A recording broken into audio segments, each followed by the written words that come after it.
வணக்கம் சார். வணக்கம். இன்னைக்கு இளம் தலைமுறை இந்தியாவில் தான் ரொம்ப அதிகம். இப்போ இன்றைக்கி இருக்க இளம் தலைமுறைக்கு முக்கியமான விஷயம் காதல்ங்கிற ஒரு நிகழ்வு. இப்போ எப்பயும் இல்லாத அளவுக்கு இப்போ காதல் ரொம்ப ஜாஸ்தியாக இருக்கிறதா பார்க்குறோம். காதல் பற்றின கேள்விகள் எல்லாம் இன்றைக்கி பொதுஜனங்கள் சார்பாக உங்கள்கிட்ட கேட்கலான் இருக்கோம். காதல்ன்றது ஜாதக ரீதியாக ரைட்டாக தப்பா?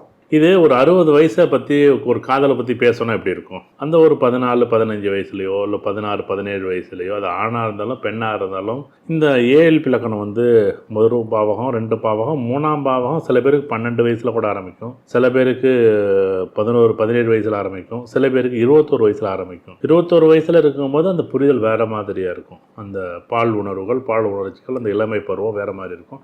சில பேருக்கு 16-15 வயசில் அந்த 3ஆவது பாவகம் ஆரம்பித்தாலே அந்த காதல்ங்கிறது எப்பயுமே இயற்கையாக இது சரின்னோ இல்லை தவறுன்னு ஃபஸ்ட்டு சொல்லக்கூடாது. இது சரின்னு சொல்கிறது தவறுன்னு சொல்கிறது எப்படி சொல்ல முடியும் எனக்கு தெரியலை. எனக்கு எல்லாருமே ஆச்சரியமாக கேட்குறாங்க. காதல்ங்கிறது 50 வயசு 60 வயசு 70 வயசுலேயே காதல் வரப்போகுது. அந்த காலத்தில் இதுதான் காதல் அப்படின்னு இல்லை. ஒரு சாதாரண ஒரு சின்னதாக ஒரு பாட்டு கேட்கும்போது எவ்வளோ சந்தோஷம் இருந்துச்சு. அந்த காலத்தில் அந்த ஒளிஞ்சிருந்து பார்க்குறது, அந்த ஒரு நயம், அந்த ஒரு கலை, அது ஒரு பெரிய ஆச்சரியமாக இருந்துச்சு. ஆனால் இப்போ நம்ம காதல்ங்கிறது என்ன அப்படின்னா நல்லா பழகுறாங்க, நல்லா புரிதல் இருக்குது. அந்த காலத்தில் பார்க்க விட மாட்டாங்க. இன்றைக்கி 60, 65, 70 பிறந்தவங்களுக்கு அந்த பொண்ணோ அந்த மாப்பிள்ளையோ பார்த்தே இருக்க மாட்டாங்க கடைசி வரை. கல்யாணத்தன்னைக்கு முத நாளோ இல்லை கல்யாணத்தன்னைக்கு தான் அந்த பொண்ணே பார்த்துருப்பாங்க, இல்லை அந்த பார்க்கக்கூடிய சூழலே அமையும். இது மாதிரி பார்க்கக்கூடாது அப்படின்பாங்க. ஒன்றும் இல்லை, நம்ம திருமாங்கல்யம் வாங்கும்போது பையன் வீட்டில் அந்த திருமாங்கல்யத்தை மாப்பிள்ளை பார்க்கக்கூடாதுன்னு ஒரு ஐதீகம் இருக்குது. எப்படி பொண்ணை பார்க்குறத பற்றியே பேசல, எப்படி மாங்கல்யத்தை பார்க்கக்கூடாது. மாங்கல்யம் வாங்குறாங்கன்னு வச்சுங்களேன்.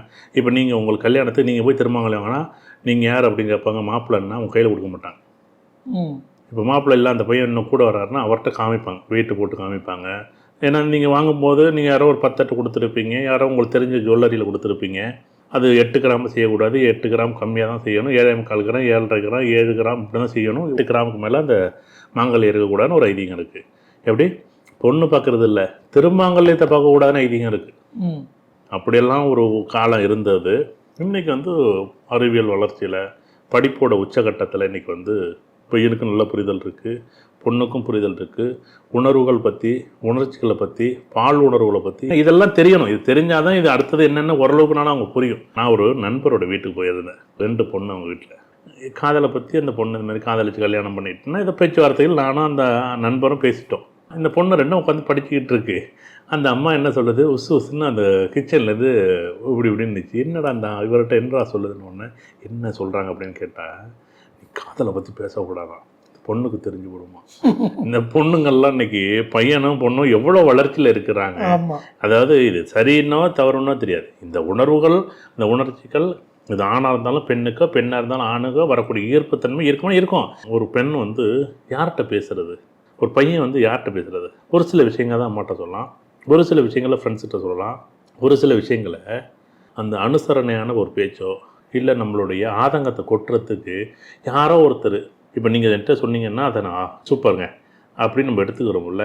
அந்த நேரத்தில் எனக்கு ஏதாவது ஒரு தேவைகள் இருக்குல்ல, அந்த தேவையை பகிர்ந்து கொள்வதற்கு ஒரு ஆணோ பெண்ணோ உணர்வு. காதலிக்கணும்னு சொல்லி இவங்க பழக்கமோ, இல்லை இவங்க கல்யாணம் பண்ணணும் ஒரு பழக்கமோ, இல்லை நட்பு ரீதியான பழக்கமோ, இதெல்லாம் இப்போ முதல் விஷயம் எங்கேருந்து ஆரம்பிக்குதுன்னா இந்த நட்புங்கிற ஒரு விஷயத்தில் இந்த அப்பாவும் அம்மாவும் இந்த பிள்ளைங்களுக்கு வரக்கூடிய கேப் இருக்குது பாருங்கள், வித்தியாசம் இருக்குல்ல, தூரம். ஏன்னா இவங்க அப்பா அம்மா என்ன பண்ணாங்க, வேலை பழுவாகவோ இருக்குல்ல, பேச்சுக்கு இடம் இல்லாத ஒரு சூழ்நிலை உருவாக்குறதே முக்கிய காரணம். ரொம்ப உருவாகுது.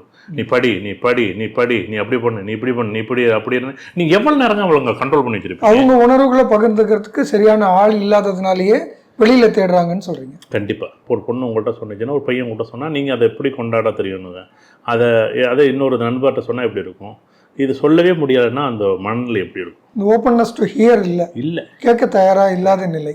அப்பாவுக்கு வேலையான பளு அதிகமாக இருக்குது, அம்மாவுக்கு குடும்ப சுமைகள் குடும்ப பொறுப்புகள் அதிகமாக இருக்குது. இவங்க 2 பேருக்கும் இந்த பொண்ணை நல்லா படிக்க வைக்கணும், பையன் நல்லா படிக்க வைக்கணும்னு நினைக்கிறது 100க்கு 100% சரி. ஆனால் இந்த பையன்கிட்டையும் பொண்ணுக்கிட்டையும் பேசுகிறதுக்கு 10 நிமிஷம் பேசுகிறதுக்கு 1/2 மணி நேரம் பேசுகிறதுக்கு ஃபோனில் தான் நிறைய நேரம் இன்றைக்கி பேசுகிறாங்க. அப்பாவும் பேசினாலும் அம்மா பேசினாலும் சரி, பிள்ளைங்க பேசினாலும் சரி. இப்போ என்னுடைய நண்பரோட வீட்டுக்கு போயிருந்தேன். அந்த வீட்டில் எப்படி இருக்குது, காதலை பற்றி பேசக்கூடாது, பொண்ணுக்கு காதல் தெரிஞ்சு போடுன்னு சொன்னி ஒரு குடும்பம். இன்னொரு குடும்பம் என்ன சொல்கிறாங்க, எல்லாருமே சாயங்காலம் 6 மணிக்கு வந்தாங்கன்னா 8 மணி வரைக்கும் படிக்கிறவங்க படிக்கலை, டிவி பார்க்கலாம் டிவி பார்க்கல, ஃபோனை ஒரு இடத்துல வச்சோணுமா எல்லோரும் வீட்டில் இருக்கவங்க வச்சிட்றாங்கப்பா. எனக்கு ஆச்சரியமாக இருந்துச்சு. வச்சுட்டு புத்தகம் படிக்கிறாங்க, டிவி பார்க்குறாங்க, விளையாடுறாங்க, சமைக்கிறாங்க. நம்ம இன்றைக்கி எல்லாருமே என்ன பண்ணுறோம், நம்மளுடைய தற்சார்பு வேலைகளை நம்ம நிறைய இடத்துல விட்டு கொடுத்துட்டு நம்ம ஏதோ முக்கியமாக ஒரே விஷயத்தை நோக்கி பயணிக்கிறோம். அப்போ நம்ம தற்சார்பு இழந்துக்கிட்டே இருக்கிறோம். சமைக்கிறது பார்த்திங்கன்னா அந்த காலத்தில் வந்து வருஷத்தில் ஒரு 2 நாள் 1 நாள் எப்போயாவது தான் வெளியில் போய் சாப்பிடுவோம், ஹோட்டலில் சாப்பிடுவோம். இன்றைக்கி வந்து வாரத்தில் 5 நாள் வெளியில் சாப்பிட்ற மாரி இருக்குது. வாரத்தில் 2 நாள் கண்டிப்பாக சனி ஞாயிறு வந்துட்டு, வெள்ளிக்கிழமை வந்துட்டால் நம்ம ஹோட்டலுக்கு போகும்ல, சனிக்கிழமை வந்துட்டால் ஹோட்டல் போயிடும்ல. 15 வருஷத்துக்கு முன்னாடி சிங்கப்பூர் போயிருந்தப்ப என்னப்பா இங்கே சமைக்க மாட்டாங்களப்பா, எல்லார் வீட்டில் கிச்சன் இருக்குமான்னு கேட்டேன். எல்லா வீட்டும் சூப்பராக இருக்குது கிச்சன், ஆனால் சமைச்சு சாப்பிட மாட்டாங்க, எல்லோரும் ஹோட்டலில் சாப்பிடுவாங்க. இப்போ நம்ம சென்னையில் வந்து நான் பார்க்கும்போது எல்லோரும் ஹோட்டலில் தான் சாப்பிட்றாங்களே, சமைச்சு சாப்பிட்ற பழக்கம் வந்து ஏன் அப்படின்னா, அம்மா ஒன்று செய்யும், அந்த கணவர் ஒருத்தர் குடும்ப கட்டமைப்பு குடும்பத்தை அப்படியே உடைச்சாச்சு, அப்படியே உடைச்சி. ஏன்னா அங்கே தானே பேசுவீங்க, அங்கே தானே நீங்கள் இதை எடுத்துகிட்டு வா, அதை எடுத்துகிட்டு வா, இதை நீ செய்ய, அதை செய்வோம். நம்ம 4 பேர் நின்று அந்த விஷயத்தை ஒரு சமைக்கும் போது நீ சமைச்சு வச்சாலே சாப்பிட்றதுக்கு இல்லை. ஏன் இதெல்லாம் எதுக்காக பேசுகிறேன் அப்படின்னா, இந்த காதல்ங்கிறது முதல் விஷயம் வந்து ஏதோ வந்து நேரடியாக காதல் வந்து குதிக்கிறது இல்லை. நீங்கள் பேசாமல் இருக்கிறது, அது நீங்களாக இருந்தாலும் சரி, அது நானாக இருந்தாலும் சரி, எல்லா அப்பா அம்மாவும் இதுதான். இது மட்டுமே காரணம்னு சொல்ல முடியாது. இது ஏன் அப்படின்னா, நம்ம எவ்வளோதான் போய் பேசினாலும், அப்பா அம்மாவும் பேசினாலும், பிள்ளைங்களுக்கு அந்த சுதந்திரம் எங்கே இருக்குன்னா, அதோடைய நண்பர்கள் அப்படிங்கிற ஒரு இடத்துல வந்து ஒரு பெரிய கட்டமைப்பு சுதந்திரம் ரொம்ப இருக்குது. எல்லாத்த பற்றி பேசலாம், எல்லா உணர்வுகளையும் பேசலாம், எல்லா உணர்ச்சிகளை பற்றி பேசலாம், சந்தோஷமாக பகிர்ந்துக்கிறது. அப்பா சொன்னால் சங்கடம் நினச்சிக்கிறோம், அம்மா சொன்னால் சங்கடம் நினச்சிக்கோங்களா, சங்கடமாக நீங்கள் நினச்சிக்க மாட்டீங்க, நாங்கள் நினச்சிக்க மாட்டோம். ஆனால் சொல்ல மாட்டாங்க, சொல்ல முடியாது அப்படிங்கிற ஒரு இடத்துல நம்ம நிற்கிறோம். ஏன்னா இந்த வயதோட ஓட்டம் இருக்குங்க. இப்போ நம்ம 2 பேருக்கும் ஒரு 50 வயசு, ஒரு 50 வயசு, ஒரு 17 வயசு பையன் பேசினா எப்படி இருக்கும்? அதே 17 வயசு கேப் இருக்கும். 17 வயசு பையன் 17 வயசு பொண்ணுகிட்டே 17 வயசு பையன்கிட்ட பேசும்போது அந்த ஈர்ப்பு இருக்குமா? இருக்கும். ஏன்னா ஒன்றுமே இல்லாமல் பேசிவாங்க, ஒன்றுமே இல்லாமல் சிரிச்சுவாங்க, ஒன்றுமே இல்லாமல் ஒரு விஷயத்த சந்தோஷமாக இருக்கும். இது என்ன, இந்த நிகழ்வுகளை புரிஞ்சுக்கிட்டால் தான் இந்த காதல் அப்படிங்கிற ஒரு நிகழ்வு இங்கேருந்து வானத்திலேருந்து குதிக்கிறது. நம்ம உணர்வுகள் தானே, நம்ம உணர்ச்சிகள் தானே. இன்னும் ஜாதகத்தை பற்றி நம்ம பேசுவோம். இது உதாரணம், நம்ம 17 வயசுலேருந்து 27 வயசு வரைக்கும் தான் காதல் பருவமாக நம்ம எடுத்துக்குவோம். இந்த காலகட்டத்தில் அஸ்வினி நட்சத்திரம் போகுது அப்படின்னா ஒரு சித்த பிரம்மையான எனக்கு ஒரு நேரம். நான் வந்து என்னுடைய கோபத்தை, என்னுடைய தாகத்தை, என்னுடைய வேகத்தை வெளிப்படுத்த முடியாது. நீங்கள் ஒரு நண்பராக தான் பார்க்குறீங்க. காதலுங்கிற நேரடியாக வந்து நீ என்னை கல்யாணம் பண்ணிக்கிறியா, நீ என்னை காதலிக்கிறியான்னு எந்த பையனோ எந்த பொண்ணோ கேட்காது. ஃபஸ்ட்டு பேசுவாங்க, அவங்களுக்குள்ள ஒரு புரிதல் வரும். இப்போ நான் இப்படி நான் ஒரு இறுக்கமான ஒரு சூழ்நிலையில் இருக்கிறேன். நீங்கள் என்ன ஒரு 2 வார்த்தை என்ன பண்ணுறீங்க, நான் கொஞ்சம் நாளைக்கு இதெல்லாம் நல்லா படி, ஏதோ ஒன்று நீங்கள் 2 வார்த்தை எனக்கு அந்த நேரத்தையும் ஆறுதலாக உதவி செய்கிறீங்க. இப்போ என்ன நடக்கும்? ஒரு ஈர்ப்பு வந்துடும். ஒரு ஈர்ப்பு. யாருமே என்கிட்ட பேசாதப்ப நீங்கள் மட்டும் வந்து பேசுகிறா எப்படி இருக்கும்? நமக்குன்னு ஒரு ஆள் இருக்காங்க. இதில் வந்து ஜாதி பார்க்காது, மதம் பார்க்காது, மொழி பார்க்காது, இனம் பார்க்காது. நீங்கள் அஸ்வினி நட்சத்திரம் போகும்போது காதலிக்கக்கூடியவர்கள் வந்து யாழ்த்தாப்பில் இருக்கிறவங்க யார் அப்படிங்கிறத கணக்கே பண்ண முடியாது. அதான் நம்ம சொல்லுவோம்ல சார், இந்த ராகேது நட்சத்திரம், அஸ்வினி நட்சத்திரமோ, மகா நட்சத்திரமோ, மூல நட்சத்திரம் போகும்போது எப்படி எதிர்பாராத இல்லை முறை மாறிய திருமணங்கள், எதிர்பாராத டக்குன்னு என்ன பண்ணுவோம், ரேஸ் மேரேஜ் பண்ணுவாங்க, திடீர் திருமணமாக பண்ணுவாங்க, மதம் விட்டு மதம், ஜாதி விட்டு ஜாதி, இப்படியெல்லாம் இருக்குல்ல. இந்த மாதிரி நிகழ்வுகளை எல்லாம் கொண்டாடுவாங்க. இது பூர்வீக தொடர்பு அப்படிங்கிறது இங்கே எப்படி வருது? ராகேது நட்சத்திரம் பேசும்போது இந்த கேட்டிங்கன்னா ஆமாம் அப்படின்னு தான் சொல்லுவேன். இது வந்து மற்ற நட்சத்திரம் நீங்கள் வந்து பரணி நட்சத்திரத்துக்கோ எல்லாத்துக்கும் பூர்வீக தொடர்புன்னு ஒன்று இருக்குது. ஆனால் 9 கேட்டு சாவி இருக்கும். அதில் 5 கேட்டு சாவி என்கிட்ட இருக்கும், 2 கேட்டு சாவி உங்கள்கிட்ட இருக்கும், 2 கேட்டு சாவி அவர்கிட்ட இருக்கும். இந்த கிரகங்கள் என்ன பண்ணும், மொத்தமாக 9 கிரகங்கள். இந்த 5 நட்சத்திரங்கள் போகும்போது உதாரணம் ஒரு விதமான நிலைகள். இந்த 2 நட்சத்திரம் போகும்போது அங்கிட்ட பாதி இங்கிட்ட பாதி உங்கள்கிட்ட கண்ட்ரோல் இருக்கும். இந்த 2 நட்சத்திரம் இருக்கு பாருங்க, ராகுவோட நட்சத்திரம்.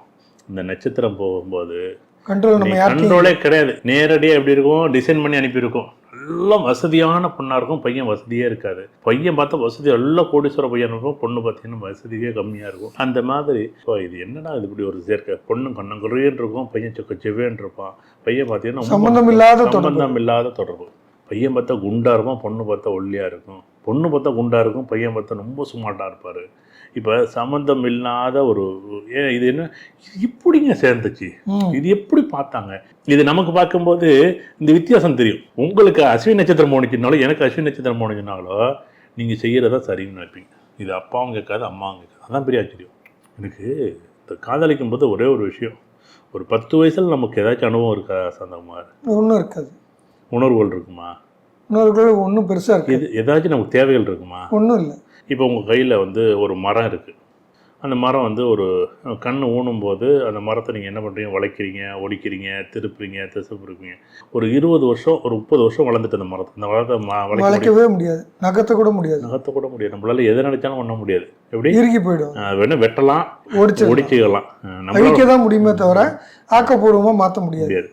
இந்த காதெல்லாம் அப்படிதான். இது வந்து பழக பழக இந்த இனக்கவர்ச்சிங்கிற சந்தோஷம் தான். அது ஒரு இனக்கவர்ச்சி எல்லாருக்குமே. இது இனக்கவர்ச்சி இருக்குமா, அது ஆங்கிலத்தில் என்ன இன்ஃபாக்சுவேஷன் அப்படின்னு சொல்கிறோம். இந்த இனக்கவர்ச்சின்னு சொல்லும்போது புதுசாக கூட நிறைய பேர் என்ன அப்படி சொல்கிறாங்களேன்னு கூட கேட்பேன். அதுக்காக தான் கேட்டேன். இந்த புரிதல் வந்து எப்படின்னா, ஒரு 17 வயசுலேருந்து 21 வயசு வரைக்கும் நீங்கள் செய்யக்கூடியது இந்த காலகட்டங்களில் ஏன்னா படிக்கக்கூடிய வயது இது. இந்த படிக்கக்கூடிய வயதில் வந்து அது ஒரு குதூகலமாக இருக்கணும், சந்தோஷமாக இருக்கணும். ஆனால் அப்போ எடுக்கக்கூடிய முடிவுகள் எல்லாமே சரியான, அதுக்காக நம்ம ஜோதிடம் படிங்கன்னு சொன்னது காரணம், இப்போ இது நல்லதும் வரும், கெட்டதும் வரும். இது வந்து இப்படியே எல்லாருமே காதலிச்சவங்க எல்லாம் கல்யாணம் பண்ணிட்டு போயிடுவாங்களா என்ன? இல்லையே. காதலிச்சவங்க கல்யாணம் பண்ணாமலே போயிடுவாங்களா என்ன? அப்படியும் இல்லை. அப்படியும் இல்லை. ஏதோ 1 2 ஒரு 100க்கு ஒரு 10 20 30 40% பேர் திருமணத்து வரைக்கும் போகும். சில பேருக்கு காதலிச்சுக்கிட்டே இருப்பாங்க, மறக்க கூட முடியாது அந்த வாழ்க்கையை சில பேருக்கு. சில பேர் அதை மறந்துட்டு வந்து அடுத்த நகரக்கூடிய அமைப்பு இருக்கும். ஆனால் இன்றைக்கி நீங்கள் சரின்னு சொல்கிறீங்கல்ல, 4 வருஷம் கழிச்சு அது சரின்னு நீங்கள் சொல்லுங்கள், நான் அதை நான் எடுத்துக்கிறேன். நான் அந்த பொண்ணுகிட்டையும் பையன்ட்டையும் நான் கேட்குறேன். தன்மைகள் மாறும். எல்லாருமே அப்பா அம்மா எல்லாருமே காதலுக்கு எதிரியே கிடையாது. அப்பா அம்மாவை எதிரி மாதிரி பார்க்குறாங்க பிள்ளைங்க எல்லாம். அதெல்லாம் வேண்டாம். திருமணம் வந்து பெரிய ஒரு பந்தம், அதுக்கு அடித்தளமாக இருக்கக்கூடியது இந்த காதல். இது வந்து எல்லாருடைய வாழ்க்கையிலையும் காதல் வந்து சக்ஸஸ் ஆகணும். காதல் மட்டும் இல்லை, இலக்குகளும் சக்ஸஸ் ஆகணும், வாழ்க்கையும் சக்ஸஸ் ஆகணும். அதுதான் எங்களுடைய வேண்டுகோள். கடவுளோட ஆசீர்வாதத்திலையும் பிரபஞ்சம் பஞ்சபூதங்களோட ஆசீர்வாதத்திலையும் இந்த வீடியோ பார்க்குற ஒவ்வொருத்தருடைய வாழ்க்கையும் இலக்குகளும் உங்கள் வாழ்க்கையும் ஜெயிக்கணும் அப்படின்னு நான் வேண்டிக்கிறேன். நன்றி. ரொம்ப நன்றி. நன்றி சார்.